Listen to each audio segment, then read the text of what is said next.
Hi, and welcome to another exciting edition of Scarlet Betch. I'm Jason. I'm Anthony. So we finished last episode talking about Age of X, and the crazy ridiculousness that thus ensued. I think, Anthony, you want to talk about Age of X universe? Yeah, I did. Because that came out like so many weeks ago, and we meant to talk about it. And I just wanted to say that I did love the way that it ended. Oh my god! And Chuck Kim's Dazzler story, so good. And that line about I can do it. I also got on iTunes. The best line. That is our generation's Eat My Dust. Yeah. Yeah. Yeah, and I did. I loved the way that this whole thing ended with everyone blowing up and stuff. Yeah, I thought it was sweet and cool. Mm-hmm. And but then now my question is so does Legacy still have the memories from Captain America and all that bullshit? Okay. So if Rogue has so many of all these memories, why isn't she going all Legion and crazy?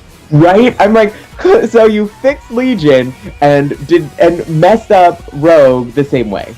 Yeah, because because they did that whole hexacomb thing where she had so many memories in her, she was in a coma. Yeah. But and then they fixed that with magic hope touch. Yeah. And now they're just like, no, we want that again. Yeah.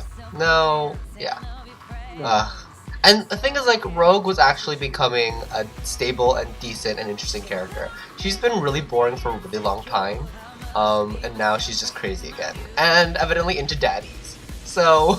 Well, she was always into daddies, and I do like that they're playing in the aftermath, in X-Men Legacy aftermath. Mike Carey's really good at relationships, I think, and when you have a good writer do Rogue with Magneto and Gambit and play them off each other, I really like that, because for the longest time I did not understand the Rogue Magneto thing. I was like, just because he can kiss you doesn't mean you need to go for it. Have standards, okay? That's what Lawrence Ices has taught us. Yeah, or use a gun or something. Yeah. Anyway, and I love that. I love Frenzy. I didn't know who she was before this, but she was in. Yeah. Go ahead. Oh, I was just gonna give background, but I'm sure you. I don't know anything about her. She was like an acolyte or whatever they're called of Magneto. Okay. Mm-hmm. Yeah. So, and she was like, she's a bad girl. Oh my god, who else is really glad that Exodus is not part of the X-Men universe right now? Thank God. Me.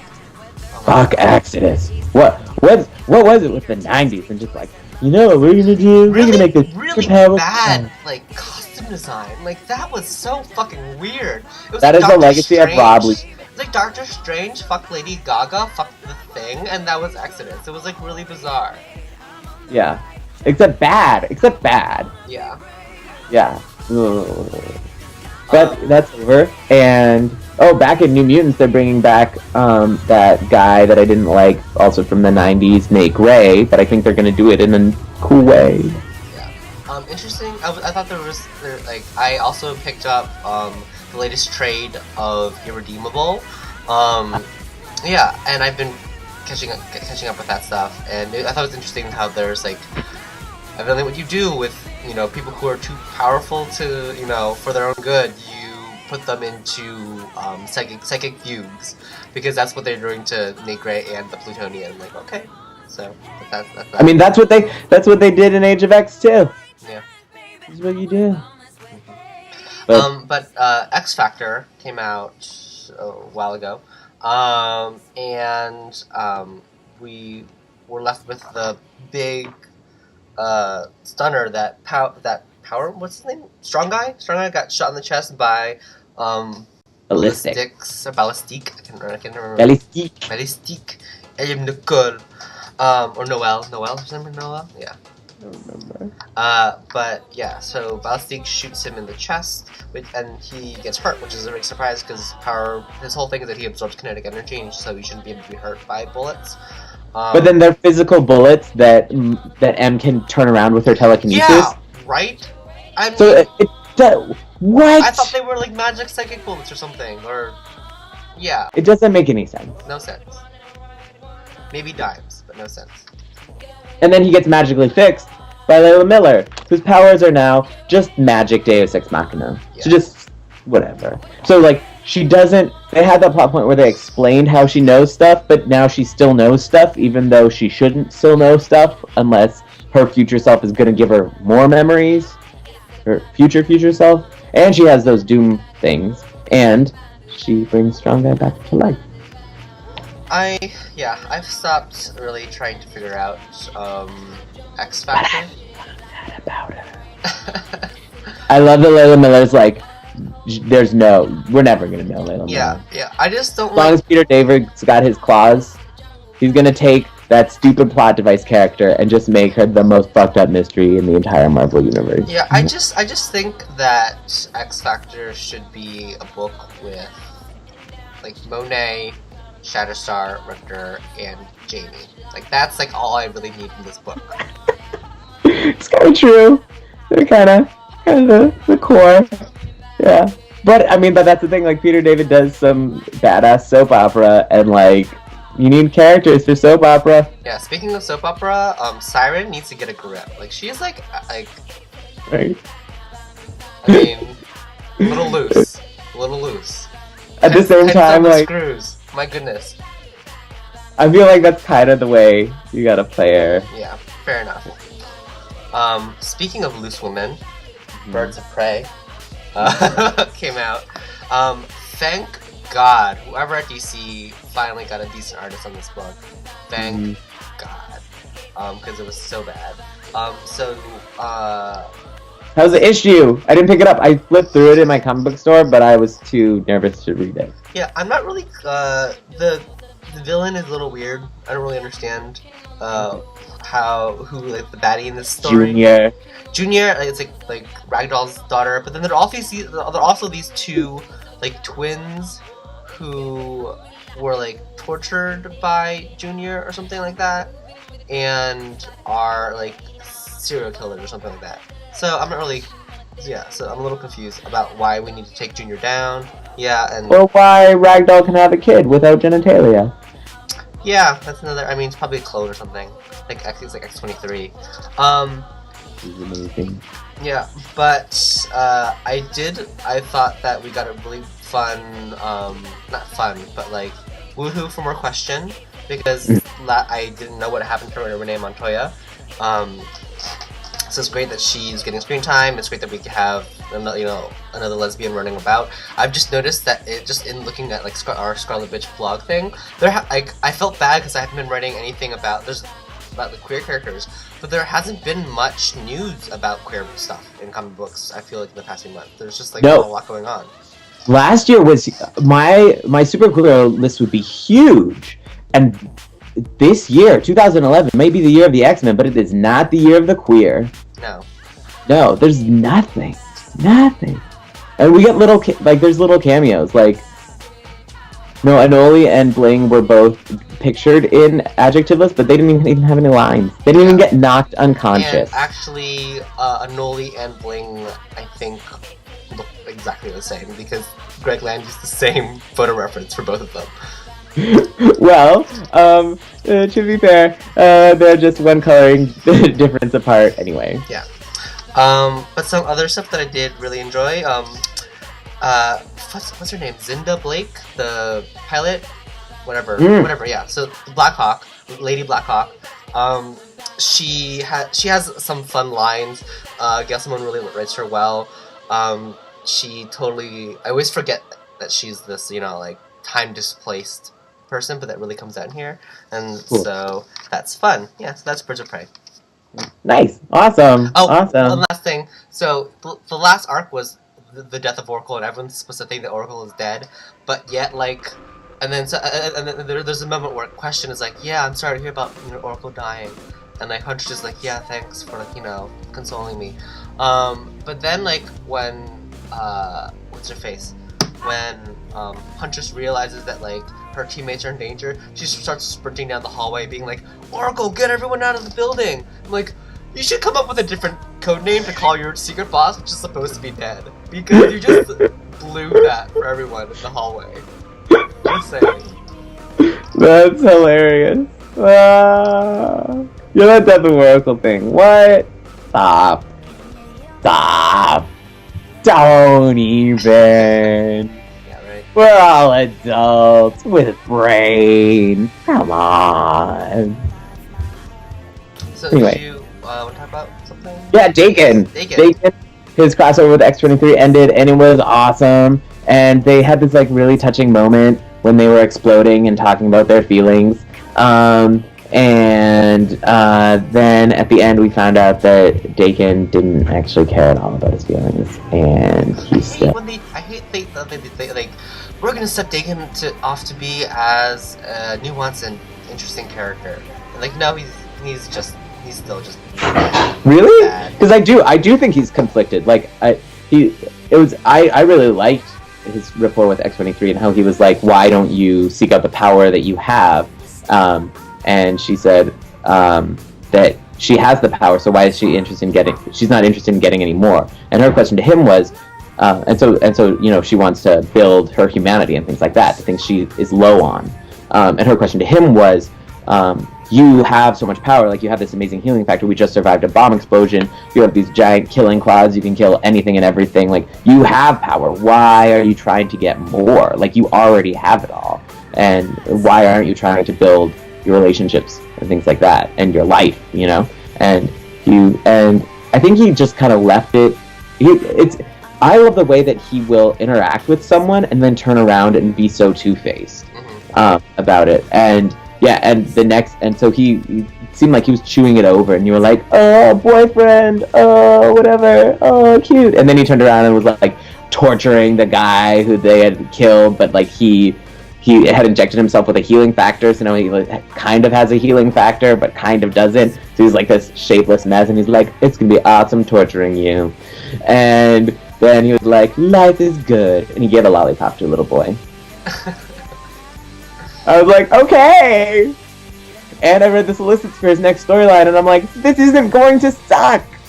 Hooray! Yeah.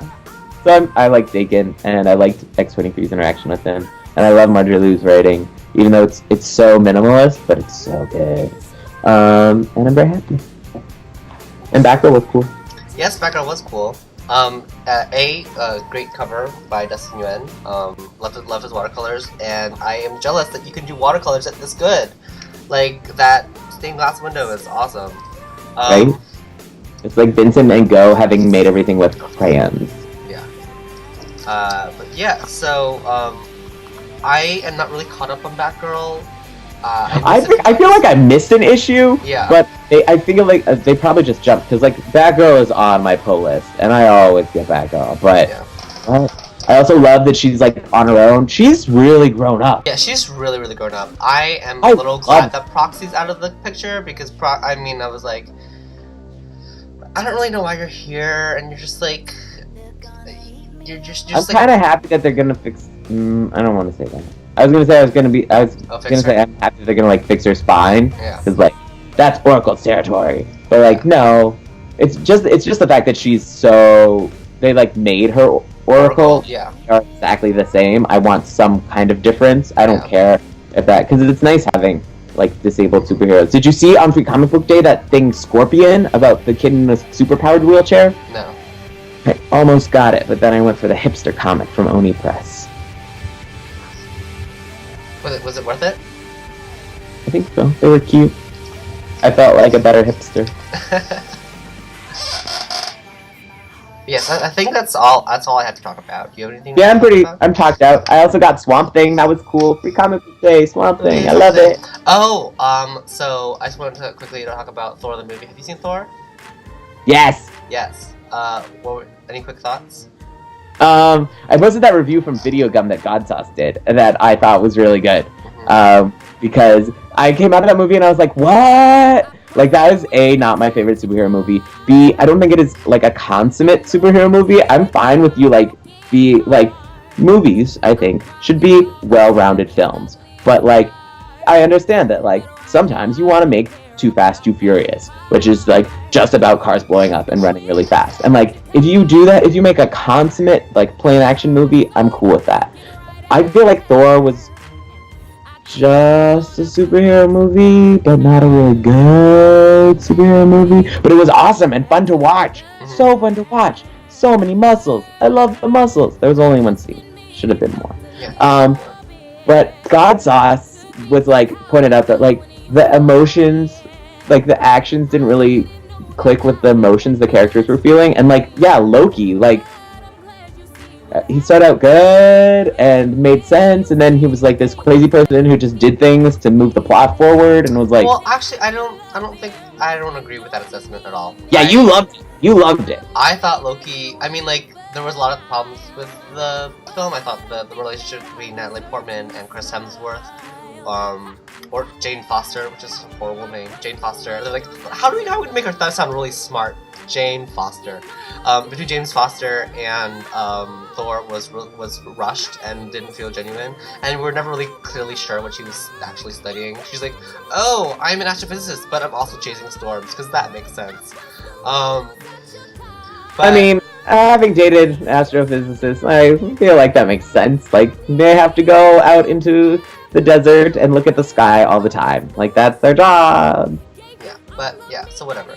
I thought that what they did with Loki was really brilliant. I've never really liked Loki as a character in the comic books, but I think that this is one of the best comic book villain, like superhero movie villains, or most nuanced at least, that I've seen in a really long time. Because he is not just this like, mustache twirling evil person. He has this really complicated relationship with. But that's the thing. He has this complicated relationship. So then, like, why did he let go?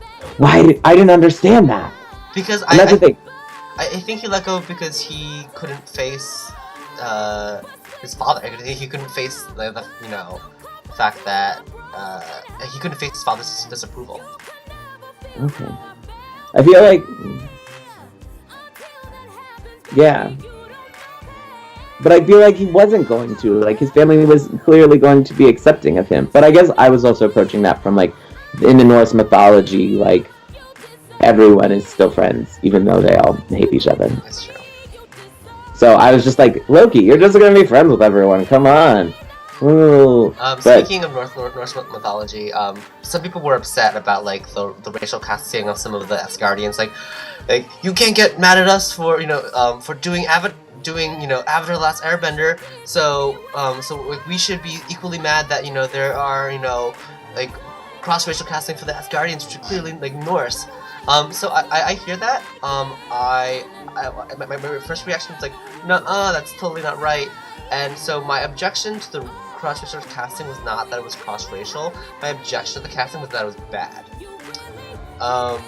You thought the casting was bad? No, the Japanese guy, like, he wasn't particularly good, and oh yeah, so I was but I mean, that's the thing, like, the Warriors 3 are like a one-note comedic team, like, and that's the thing, it was weird that, like, he didn't, well, I guess he had lines, but he was they were just like, they were so ancillary. I was like, they don't need to be here. What doesn't make sense to me is, like, this happens all the time in Hollywood. You have so many brilliant Asian American actors, and then whenever you need an Asian actor, you hire someone from Asia, which is, like, fine, they need work too, but, like, it's possible to find people who can speak English with, understandable. Yeah, it was weird that he was the only Asgardian with an accent. Yeah, that didn't make any sense. Same thing happened with, with the Green Hornet, and granted I haven't seen the movie, but, like, Jay Chou, like, yeah, he's a very popular Taiwanese pop star, but, like, there were so many great characters great actors you could have cast, and they would not have needed to be Jay Chou, or Chow, or however you pronounce his name. But yeah, I think that's all. My roommate just pointed out that the royal family has a different accent than all the other Asgardians. Really? I did not notice that. I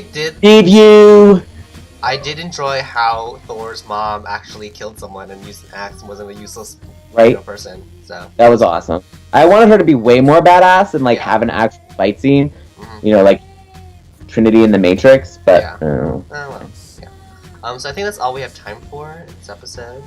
But thanks for tuning in. We'll see you next week. Yep.